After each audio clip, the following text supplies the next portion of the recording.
शिव और सती की प्रेम कथा। पुनर्जन्म का रहस्य। पौराणिक कथाओं में शिव और सती का प्रेम ऐसा है जैसे पर्वत की गहराई में छुपा एक रहस्य जो सदियों से लोगों को अपनी ओर आकर्षित करता आया है। उनकी कथा में प्रेम, तपस्या और बलिदान की अनोखी कहानी है, जिसमें पुनर्जन्म का ऐसा रहस्य छुपा है जो हर सुनने वाले को रोमांचित कर देता है। बहुत समय पहले की बात है। हिमालय के तपोवन में एक महान राजा प्रजापति दक्ष का राज्य था। दक्ष को गर्व था कि वे सृष्टि के रचयिता ब्रह्मा के पुत्र हैं और अपने ज्ञान व शक्तियों से संसार के सबसे प्रभावशाली राजा माने जाते थे। उन्होंने अपनी सबसे छोटी पुत्री सती को बड़े लाड़ प्यार से पाला था। सती न केवल अनुपम सौंदर्य की देवी थी, बल्कि उसमें भक्ति और शक्ति का संगम भी था। उनका मन सदैव ईश्वर की उपासना में लीन रहता था और उन्हें अपने आराध्य शिव में असीम श्रद्धा थी। सती की बाल्यावस्था से ही भगवान शिव में अत्यंत रुचि थी। एकांत में वे शिव का ध्यान करती, उनके गुणगान करती। परंतु इस सब के बारे में उनके पिता दक्ष अनजान थे। दक्ष, जो स्वयं एक प्रजापति थे, वे शिव को कभी सम्मान की दृष्टि से नहीं देखते थे। उनके लिए शिव केवल एक वैरागी थे जो जटाजूट धारण किए भस्म में लिपटे कैलाश पर्वत पर निवास करते थे। दक्ष को यह कभी स्वीकार नहीं था कि उनकी कन्या का मन उस वैरागी शिव में क्यों रमा है। एक दिन सती अपने कक्ष में बैठी हुई थी और उनकी दृष्टि ध्यान की मुद्रा में खो गई। उनका मन कैलाश के उस वीरान पर्वत की ओर खींचने लगा जहां शिव निवास करते थे। अचानक उनकी आंखों में एक दिव्य प्रकाश सा चमका और उनके सामने भगवान शिव का अलौकिक रूप प्रकट हुआ। इस दर्शन ने सती के मन को और भी अधिक मोहक बना दिया। उनका मन बेचैन हो उठा और उन्होंने मन ही मन संकल्प किया कि वे शिव को अपने हृदय का परम आराध्य बनाएंगी। परंतु यह प्रेम इतना सरल नहीं था। सती जानती थीं कि उनके पिता दक्ष इस बात को कभी स्वीकार नहीं करेंगे। इस प्रेम को पाने के लिए उन्हें अपने पिता की इच्छा के विपरीत जाना पड़ेगा। लेकिन उनके मन में एक दृढ़ विश्वास था कि शिव ही उनके सच्चे जीवन साथी हैं। सती ने कठिन तपस्या का संकल्प लिया। उन्होंने एकांत में जाकर शिव का ध्यान और उपासना करना प्रारंभ कर दिया। उनकी भक्ति और प्रेम ने उन्हें शिव के करीब लाने के लिए दृढ़ बना दिया। इसी बीच शिव को भी सती की तपस्या का अनुभव होने लगा। वे अपने ध्यान में महसूस करते थे कि कोई है जो उन्हें अत्यंत प्रेम करता है। उनके मन में भी एक अनोखी आकर्षण की अनुभूति होने लगी। एकांत दिन उन्होंने देखा कि सती अपनी भक्ति में इतनी लीन हैं कि संसार की किसी भी अन्य वस्तु से अनभिज्ञ हो चुकी हैं। यह देखकर शिव के मन में सती के प्रति गहरी श्रद्धा और प्रेम उमड़ पड़ा। लेकिन इस प्रेम की परीक्षा अभी बाकी थी। दक्ष ने अपनी कन्या सती के मन की दशा को भांप लिया था। उन्हें यह बिल्कुल स्वीकार नहीं था कि उनकी बेटी का मन उस अविनाशी, भस्मासुर, शवधारी शिव में क्यों लगा है। दक्ष का मानना था कि शिव जैसे तपस्वी का सती के योग्य होना असंभव है। पर सती ने अपने प्रेम और भक्ति के मार्ग में आ रही कठिनाइयों को नजरअंदाज कर दिया और शिव को ही अपने जीवन का एकमात्र उद्देश्य मान लिया। सती के इस निश्चय ने उनके और शिव के प्रेम को और भी गहरा कर दिया। अब सती का हृदय शिव के प्रति प्रेम से पूर्णतः भर चुका था। परंतु शिव और सती का मिलन अभी दूर था और आगे की कथा में ऐसे मोड़ आएंगे जो इस प्रेम को अमृता का दर्जा देंगे। सती ने अपने हृदय में शिव के प्रति गहन प्रेम और भक्ति का संकल्प किया था। अब उनकी साधना और भक्ति ने ऐसी शक्ति उत्पन्न कर दी थी कि उनकी उपासना स्वयं कैलाश पर स्थित भगवान शिव तक पहुंचने लगी थी। सती के तप का प्रभाव इतना अधिक था कि शिव की साधना भी विचलित होने लगी थी। वे यह भली भांति समझ चुके थे कि सती का हृदय उनके प्रति समर्पित हो चुका है। परंतु शिव जानना चाहते थे कि सती का प्रेम केवल एक आकर्षण तो नहीं। इसी बीच देवताओं को भी सती के प्रेम और उनकी तपस्या के बारे में ज्ञात हो चुका था।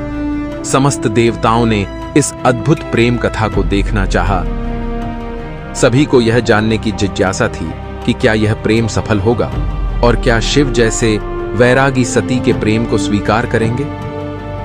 इंद्रदेव, जिन्होंने सती के तप को देखा, उन्होंने कामदेव को आदेश दिया कि वे शिव की तपस्या भंग कर दें ताकि शिव सती के प्रति आकर्षित हों। कामदेव, जिन्होंने कभी प्रेम के बाणों से देवों और असुरों को भी वश में कर लिया था, ने पहली बार भगवान शिव की ओर अपना प्रेम बाण चलाने का साहस किया। जब शिव ध्यान में थे तो कामदेव ने उन्हें सती का ध्यान करने के लिए प्रेरित करने का प्रयास किया। कामदेव का बाण अत्यंत तीव्र था और उसकी शक्ति इतनी प्रबल थी कि वह शिव के मन में हलचल उत्पन्न कर गया। शिव के हृदय में सती के प्रति प्रेम की भावना जागृत होने लगी। उनके ध्यान में सती का सुंदर और भक्तिपूर्ण रूप प्रकट हुआ, जिसने शिव को भी मोह लिया। परंतु शिव की महानता यह थी कि उन्होंने इस प्रेम का स्वागत किया, परंतु कामदेव के इस हस्तक्षेप को क्षमा नहीं किया। शिव ने अपनी तीसरी आंख से कामदेव को भस्म कर दिया। इस घटना ने देवताओं में खलबली मचा दी। वे भयभीत हो गए कि शिव के क्रोध का प्रभाव संपूर्ण सृष्टि पर पड़ेगा। परंतु शिव शांत थे और उनके मन में सती के प्रति प्रेम का संकल्प मजबूत हो गया था। कामदेव के प्राणों का अंत होने के बावजूद प्रेम की वह भावना जो सती के प्रति थी, उसे शिव ने हृदय से स्वीकार किया। उधर सती भी अपने तप में लीन थीं। उनकी तपस्या का अंत समय आ चुका था और तभी एक अद्भुत घटना घटी। उनकी आंखों के सामने भगवान शिव का दिव्य रूप प्रकट हुआ। सती ने ध्यानावस्था में अपने आराध्य को देखा और उनकी आंखों में प्रेम और शांति का असाधारण संगम नजर आया। सती का मन जैसे उसी क्षण उस दिव्य दृष्टि में समर्पित हो गया। उन्हें विश्वास हो गया कि उनका संकल्प पूरा होने वाला है। कुछ समय पश्चात शिव ने सती के प्रेम की सच्चाई को परखने के लिए उन्हें प्रत्यक्ष दर्शन देने का निश्चय किया। शिव ने अपनी शक्तियों का प्रयोग करके एक ब्राह्मण का वेश धारण किया और सती के पिता दक्ष के राजमहल में जा पहुंचे। वहां उन्होंने सती को देखा, जो अभी भी शिव के ध्यान में मग्न थी। उन्होंने ब्राह्मण के वेश में सती से वार्तालाप किया और सती के मन की स्थिरता को समझने का प्रयास किया। शिव ने ब्राह्मण के वेश में ही सती से पूछा, हे देवी, आप किसके लिए इतनी कठोर तपस्या कर रही हैं? क्या आपको पता है कि शिव कैसे हैं? वे तो एक तपस्वी हैं जिनके पास ना वैभव है ना ही संपत्ति। उनके तन पर भस्म लिपटी हुई है और उनका आचरण एकदम साधारण है। क्या यह ठीक है कि आप जैसे राजा की पुत्री किसी वैरागी के पीछे अपना जीवन नष्ट कर दें?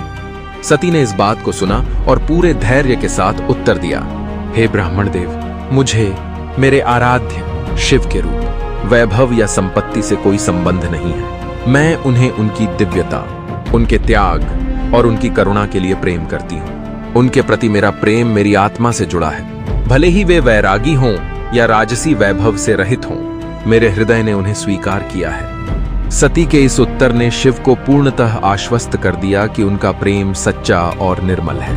ब्राह्मण का वेश छोड़ते हुए शिव ने अपने असली रूप में प्रकट होकर सती को दर्शन दिए। उनके सामने भगवान शिव को खड़ा देख सती की आंखों में प्रेम और भक्ति के आंसू छलक उठे। शिव के इस रूप को देख सती ने अपने संपूर्ण अस्तित्व को उनके चरणों में समर्पित कर दिया। शिव ने भी सती का प्रेम स्वीकार कर लिया और दोनों का मिलन दिव्यता से भरा हुआ था।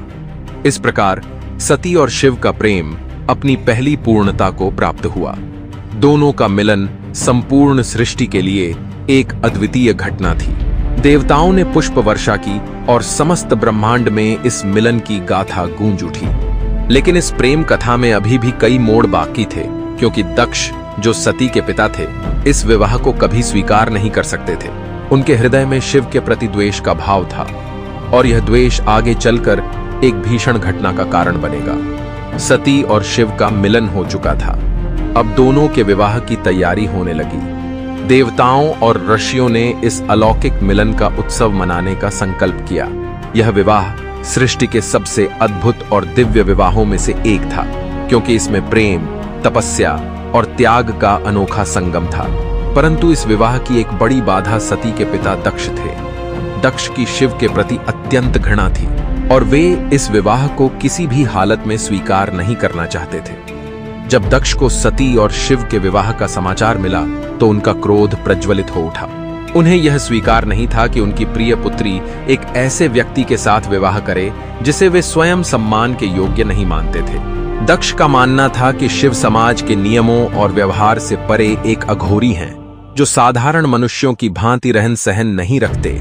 उनके इस दृष्टिकोण में शिव के प्रति घृणा और क्रोध के बीज पहले से ही अंकुरित थे। परंतु सती अपने हृदय की पुकार को समझ चुकी थीं। उनके लिए अब शिव ही सब कुछ थे। उन्होंने अपने पिता से विद्रोह कर शिव से विवाह का संकल्प लिया। उनके इस दृढ़ निश्चय को देखकर स्वयं ब्रह्मा और विष्णु ने भी हस्तक्षेप करने का प्रयास किया।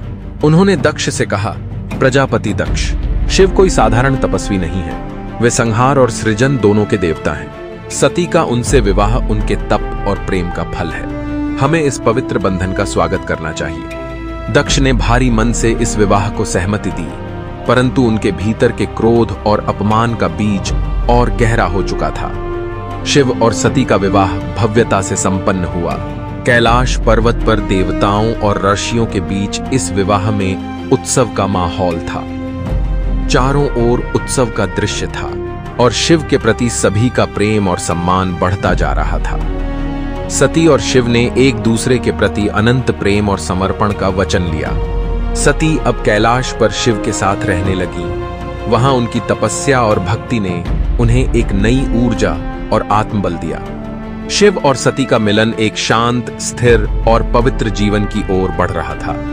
वे दोनों एक दूसरे के साथ संतुष्ट और प्रसन्न थे। शिव का वैराग्य भी सती के प्रेम के साथ आनंद में परिवर्तित हो गया। इसी बीच दक्ष के मन में शिव के प्रति द्वेष और अधिक गहरा होता जा रहा था। उनके मन में यह विचार बार बार आता कि उनकी पुत्री ने उन्हें छोड़कर शिव को क्यों चुना। उन्होंने इस बात का प्रतिशोध लेने का निश्चय किया। दक्ष ने एक महायज्ञ का आयोजन किया और इस यज्ञ में सभी देवताओं और ऋषियों को आमंत्रित किया। यह यज्ञ भव्य और असाधारण था, परंतु दक्ष ने जानबूझकर इस यज्ञ में शिव और सती को आमंत्रित नहीं किया।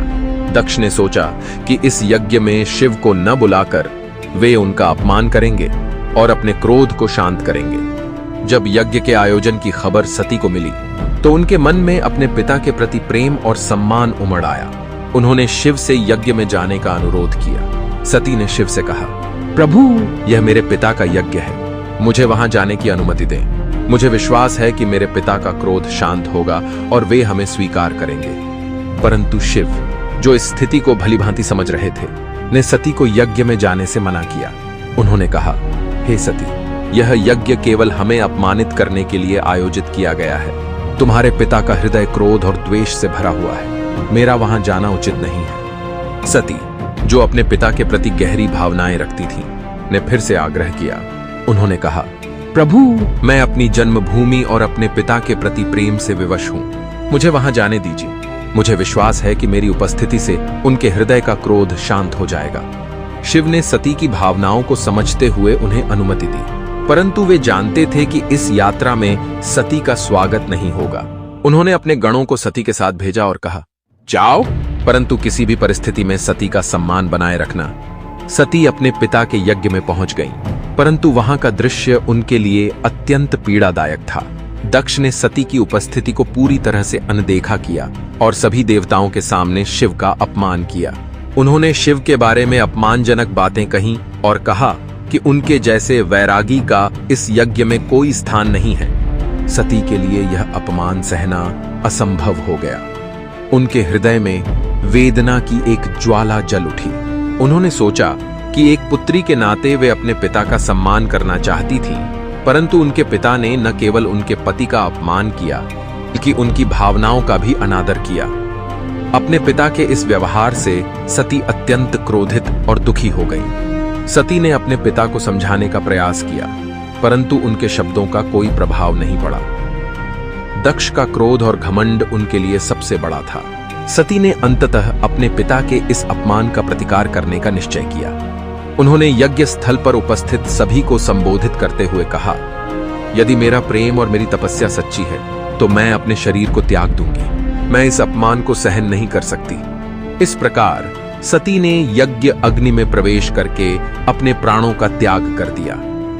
उनका यह बलिदान सृष्टि में एक अद्वितीय घटना बन गया। शिव को जैसे ही सती के इस त्याग का समाचार मिला, उनका क्रोध प्रचंड हो उठा। सती ने अपने पिता दक्ष के यज्ञ में शिव के अपमान से आहत होकर अपने प्राणों की आहुति दे दी।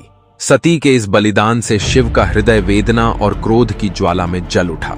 जब शिव को सती के इस त्याग का समाचार मिला तो उनके मन में दुख और क्रोध की प्रचंड लहरें उमड़ पड़ी। अपने जीवन की प्रिय सती को खो देने का दुख उनके लिए असहनीय था। उनके भीतर का संतुलन भंग हो गया और उनका क्रोध पूरे ब्रह्मांड में फैल गया। शिव का यह क्रोध महाविनाश की चेतावनी थी। उन्होंने अपने केशों से एक जटायु खींचकर उसे धरती पर पटक दिया। उनके क्रोध की ऊर्जा से भयानक वीरभद्र का जन्म हुआ। वीरभद्र को शिव ने आदेश दिया कि वे दक्ष के यज्ञ का विध्वंस करें और इस अपमान का प्रतिशोध लें। उनके साथ भूत, प्रेत, बोई और शिव के अनुयायी भी दक्ष के यज्ञ स्थल की ओर बढ़ने लगे। वीरभद्र ने दक्ष के यज्ञ स्थल पर पहुंचते ही विध्वंस मचा दिया। उन्होंने यज्ञ के पवित्र अग्निकुंड को नष्ट कर दिया, देवताओं और ऋषियों को पराजित कर दिया और स्वयं दक्ष को पकड़ लिया। वहां उपस्थित देवताओं ने शिव के इस क्रोध का सामना करने का साहस नहीं किया। वे शिव के क्रोध से भयभीत होकर भागने लगे। दक्ष, जो अपने अहंकार में अंधे हो चुके थे, शिव के इस प्रचंड रूप के सामने असहाय हो गए। वीरभद्र ने दक्ष का सिर धड़ से अलग कर दिया और इस तरह शिव के क्रोध का प्रतिशोध पूरा हुआ। यज्ञ स्थल पर हाहाकार मच गया। देवताओं ने शिव से क्षमा मांगी और उनके क्रोध को शांत करने की प्रार्थना की। भगवान विष्णु और ब्रह्मा ने भी प्रकट होकर शिव को शांत करने का प्रयास किया।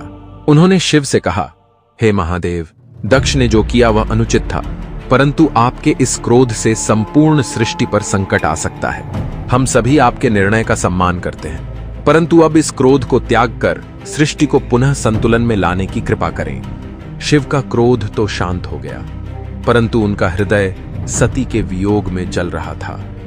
अपने प्रेम को खोने का दुख उनके भीतर गहरे तक समाया हुआ था। उन्होंने यज्ञ स्थल पर पहुंचकर सती के जले हुए शरीर को देखा। सती के इस रूप को देखकर शिव की आंखों में आंसू उमड़ पड़े। उन्होंने सती के शरीर को अपने कंधों पर उठा लिया और पूरे ब्रह्मांड में विचरण करने लगे। उनके इस शोक के कारण प्रकृति में हलचल मच गई। पहाड़ टूटने लगे, नदियों का बहाव रुक गया और संपूर्ण जगत में अंधकार छा गया। शिव का यह विचरण ब्रह्मांड के संतुलन को भंग करने लगा था। देवता और ऋषिगण शिव को समझाने का प्रयास कर रहे थे, परंतु शिव अपने प्रेम के प्रति इतने समर्पित थे कि वे सती के शरीर को छोड़ने के लिए तैयार नहीं थे। इस स्थिति को देखते हुए भगवान विष्णु ने इस समस्या का समाधान ढूंढने का निश्चय किया। भगवान विष्णु ने अपने सुदर्शन चक्र का आह्वान किया और उसे शिव के पीछे भेजा। सुदर्शन चक्र ने सती के शरीर को खंड खंड कर दिया। सती का शरीर 51 भागों में विभाजित होकर पृथ्वी के विभिन्न स्थानों पर गिरा। इन स्थानों को शक्ति पीठों के रूप में जाना गया और वे स्थान पवित्र स्थल बन गए जहां सती के शरीर के अंश गिरे। इन शक्ति पीठों में सती की दिव्य ऊर्जा समाई हुई थी और ये स्थल आज भी भक्तों के लिए पूजनीय है। शिव ने जब सती के शरीर का अंतिम भाग गिरते देखा, तब जाकर उनकी वेदना थोड़ी शांत हुई। उन्हें यह अनुभव हुआ कि सती का बलिदान व्यर्थ नहीं गया, परंतु शिव का हृदय अभी भी उनके प्रति प्रेम से भरा हुआ था। उन्होंने स्वयं को तपस्या में लीन कर लिया और कैलाश पर जाकर समाधि में बैठ गए। उनके मन में सती के प्रति प्रेम और उनकी स्मृतियां रह गईं। इस तपस्या का उद्देश्य सती के बिना जीवन को स्वीकार करना था, परंतु उनके मन में एक विश्वास भी था कि सती का पुनर्जन्म अवश्य होगा और वे फिर से उनके साथ होंगी। इसी बीच सती ने भी अपने प्रेम को पुनः प्राप्त करने का संकल्प किया। उनका आत्मा पुनर्जन्म के चक्र में प्रवेश कर चुकी थी। सती ने हिमालय पर्वत के राजा हिमाचल और रानी मैना के घर जन्म लिया और उनका नाम पार्वती रखा गया। पार्वती के रूप में उन्होंने अपने आराध्य शिव को पुनः प्राप्त करने का निश्चय किया। उनके मन में अपने पिछले जन्म की स्मृतियां थीं और वे बचपन से ही शिव के प्रति आकर्षित थीं। पार्वती ने अपने पूर्व जन्म की यादों को पुनः जागृत करने के लिए कठिन तपस्या की। उन्होंने कठिन साधनाएं और तप किया ताकि वे शिव को प्राप्त कर सकें।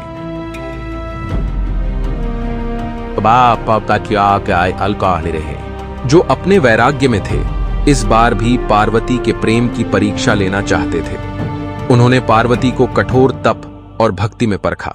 पार्वती के दृढ़ निश्चय और प्रेम ने शिव का हृदय पुनः पिघला दिया और अंततः शिव ने पार्वती के प्रेम को स्वीकार कर लिया। इस प्रकार सती का पुनर्जन्म पार्वती के रूप में हुआ और उनके प्रेम ने अमृता का रूप ले लिया। पार्वती और शिव का मिलन इस बात का प्रतीक बना कि सच्चा प्रेम मृत्यु और जन्म के बंधनों से परे होता है।